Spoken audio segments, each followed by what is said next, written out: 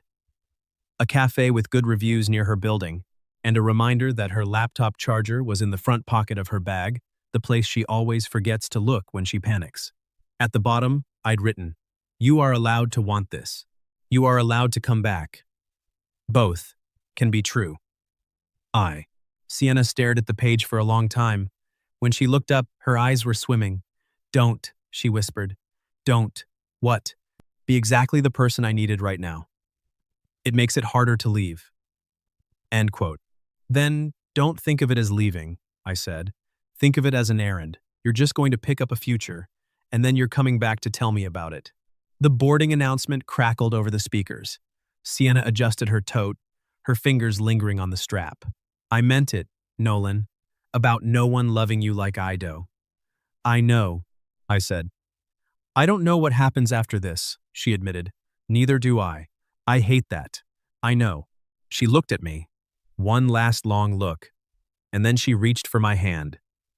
She squeezed it once hard, and then let go. Go, I said softly. And why?